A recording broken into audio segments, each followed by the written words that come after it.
আসসালামু আলাইকুম। আশা করি সবাই ভালো আছেন। আজ রান্না করতে করতে আপনাদের সাথে কিছু কথা শেয়ার করব। আপনারা সবাই জানেন আমার পেজের নাম খুশির রান্না।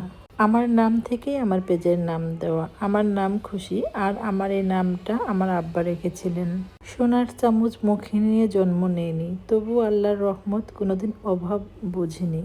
আমার আব্বা ছিলেন একজন প্রাইমারি স্কুল শিক্ষক। আমাদের ভাই বোনদের জন্য আমার আব্বার ভালোবাসা ছিল সীমাহীন। সন্তান তো সব বাবা মার কাছেই আদরের, কিন্তু আমি আমার আব্বার কাছে আমাদের সব ভাই বোনের মধ্যেও ছিলাম একটু স্পেশাল। আমার আব্বা ছিলেন আমার বেস্ট ফ্রেন্ড। আব্বা ফোন দিলেই গ্রামের সব খবর বলতেন। তারপরে কত কত গল্প যে আব্বা ফোনের মাধ্যমে বলতেন, কত হাসির গল্প, কত কথা। মাঝে মাঝে আমার মা আব্বার সাথে অনেক রাগ হতো, বলতো এত কথা ফোনে কেন বলেন, ফোনে টাকা ফুরায় না। আব্বা লুকিয়ে লুকিয়ে আমাকে ফোন দিত। মসজিদ থেকে বের হয়ে বাসায় যাওয়ার আগে ফোন দিয়ে বলতো, তোমার সাথে আমার অনেক কথা আছে, বাড়িতে গিয়ে ফোন দিলে তোমার মা রাগ হয়, ফোনে এত কথা বলতে দেয় না, ক্ষমা করে দিবেন, আমি নিজেকে ঠিক রাখতে পারিনি।